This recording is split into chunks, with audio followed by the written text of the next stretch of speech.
Beredar rekaman CCTV yang diduga memperlihatkan pelaku pembunuhan Vina Cirebon pada 2016 silam.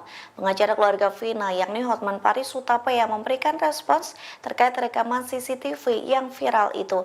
Ia pun mempertanyakan kebenaran jumlah pelaku penganiayaan Vina. Hal itu disampaikan Hotman Paris melalui video yang diunggah di Instagram pribadinya pada Minggu 2 Juni 2024. Hotman menilai potongan gambar CCTV itu perlu diperiksa oleh digital forensik. Dengan begitu rekaman CCTV tersebut baru bisa dipastikan layak atau tidaknya menjadi bukti otentik.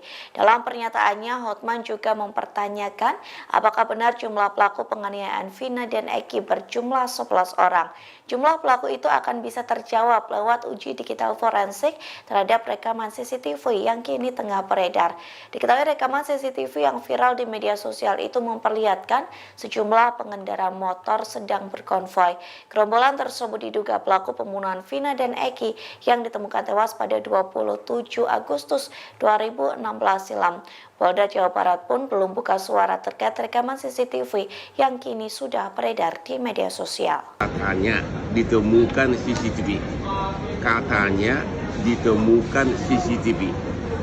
Tapi secara hukum CCTV hanya bisa sebagai bukti hukum kalau dilakukan digital forensik atas di atas hard disk dari DVR-nya, ya. Tanpa itu dia bukan bukti otentik. Atau kalau pernah di cloning, flash disknya harus bisa di digital forensik.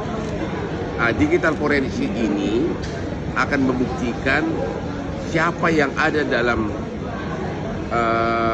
hard disk tersebut, siapa yang ada dalam CCTV tersebut, dan juga mengenai timingnya. Kalau sudah pernah di cloning, yang di cloning itu yang di digital forensik.